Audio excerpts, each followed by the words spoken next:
Hello শিক্ষার্থীরা, গতদিন আমরা শতকরা প্রকাশ করার তিনটা নিয়ম শিখেছি। আজকে ওই তিনটা নিয়মের আরো কিছু উদাহরণের মাধ্যমে আমরা প্রয়োগ দেখব, তাহলে বিষয়টা আমাদের কাছে আরো ক্লিয়ার হবে। তো চলো শুরু করি। দেখো, এখানে প্রথম ভগ্নাংশটা হচ্ছে 7/15। আচ্ছা, তাহলে আমাদের প্রথম নিয়মটা কি ছিল? যে জাস্ট 100% দিয়ে আমরা কি করব? গুণ করব। তাহলে 100% দিয়ে গুণ করলাম। এবার কাটাকাটি করি। 5 দিয়ে যদি 100 কে কাটি, 5 20 100। 5 দিয়ে যদি 15 কে কাটি 3, আর তো কাটাকাটি যায় না। তাহলে উপরে কত দাঁড়ালো? 7 দুগুণে 14, 140। নিচে কত? 3, এত পার্সেন্ট। আচ্ছা, আমরা যদি মিশ্র করি, এটাকে ভাগ করে দাও। 3 4 12, 3 6 18, থাকে 2। তাহলে 46 সমস্ত 2/3%। অর্থাৎ আমি এখানে একটু দেখাই তোমাদের। 140 কে আমি কত দিয়ে ভাগ দিলাম? 3 দিয়ে ভাগ দিলাম। তাহলে 3 4 12, 2, এই শূন্য কেটে আসলো। 3 6 18, থাকে 2। অর্থাৎ আমাদের উত্তরটা হচ্ছে 46 সমস্ত 2/3%। আচ্ছা, এটাকে যদি আমরা এটা তো এমসিকিউ নিয়ম, যদি বড় নিয়মে করি তাহলে আমাদের নিয়মটা কি মনে আছে? যে আমাদের লবকেও 100 দ্বারা গুণ, আবার হরকেও 100 দ্বারা গুণ। ঠিক আছে, তারপরে উপরে 7 গুণ 100 থাকবে, নিচে কি থাকবে? 15। আর এই যে এই 100 কে আমাদের কি করতে হবে? বের করে দিতে হবে, 1/100 বানাতে হবে, তাই না? এরপরে আমরা কাটাকাটি করব। দেখো, এটা মিশাই দিই। কিছুক্ষণ আগে আমরা কাটাকাটি করলাম। 5 দিয়ে 5 20 100, আর 3 পাশে 15। তাহলে উপরে কত থাকলো? 140। নিচে কত? 3। আর এই যে এটার পরিবর্তে আমরা কি বসে দেব? পার্সেন্টেজ বসে দেব। এবার 140 কে 3 দিয়ে ভাগ করে মিশ্র ভগ্নাংশ কত আসছে? 46 সমস্ত 2/3%। আশা করি তোমরা দুটো নিয়মই বুঝতে পারছো। এটা আমাদের এমসিকিউ এর জন্য লাগবে, আর এটা বড় অঙ্কের জন্য লাগবে, যদি বড় করে করতে বলে। ঠিক আছে? আচ্ছা, 2 নম্বরটা আমরা দেখি একটু।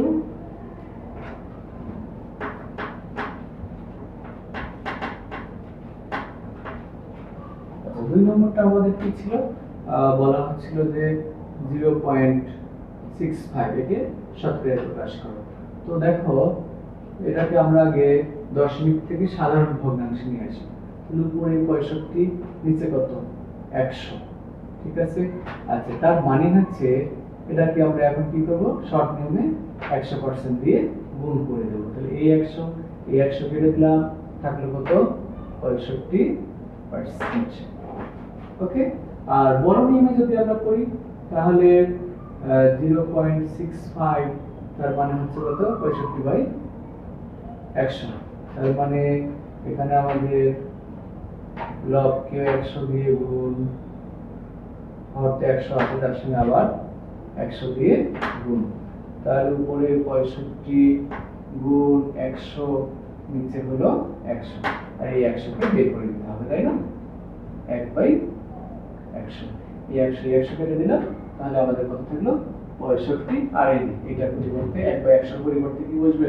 পার্সেন্টেজ, কারণ আমরা জানি পার্সেন্টেজের মানটা হচ্ছে 1/100। ওকে। আচ্ছা, আমাদের 3 নম্বর অঙ্কটা কি ছিল? দেখো, 3:10 একে শতকরা প্রকাশ করা। আমরা জানি অনুপাত একটি ভগ্নাংশ, এর পূর্ব রাশি কি বলা হচ্ছে? লব, আর উত্তর রাশি কি বলা হয়? হর। তাহলে আমরা শর্ট নিয়মে শুরু করি। দেখো, আমরা কি বলছিলাম? জাস্ট 100% দিয়ে গুণ করে দেব, তাহলে শতকরা প্রকাশ হয়ে 10 দিয়ে 100 কে কাটলে কত হয়? 10। তার মানে কত? 3 10 30%। ওকে।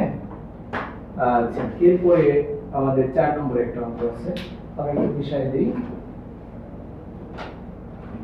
4 নম্বর অঙ্কটা কিন্তু আমাদের মিশ্র ভগ্নাংশ দেওয়া আছে। তাহলে আমরা জানি যে সাধারণ ভগ্নাংশের ক্ষেত্রে যদি মিশ্র ভগ্নাংশ দেওয়া থাকে তাহলে তাকে আগে অপরকৃত ভগ্নাংশ করে নিতে হয়। আবার দশমিক ভগ্নাংশের ক্ষেত্রে দশমিক তুলে দিয়ে সাধারণ ভগ্নাংশে প্রকাশ করে নিতে হয়, তারপরে শতকরায় প্রকাশ করতে হয়। আচ্ছা, আমাদের 4 নম্বর প্রশ্নটা ছিল 2 সমস্ত 6/25 এটাকে শতকরায় প্রকাশ করতে হয়। তাহলে প্রথমে আমরা এটাকে মিশ্র থেকে অপরকৃত করে নিই। 25 দুগুণে 50 আর 6 যোগ করলে কত হবে? 56 ডিভাইডেড 25। এরপরে আমাদের শর্ট নিয়ম কি ছিল মনে আছে?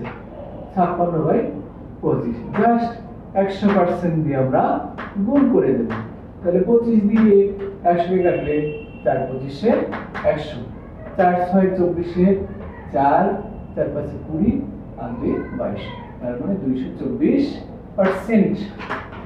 ওকে, আশা করি তোমরা সবাই বুঝতে পারছো। Thank you.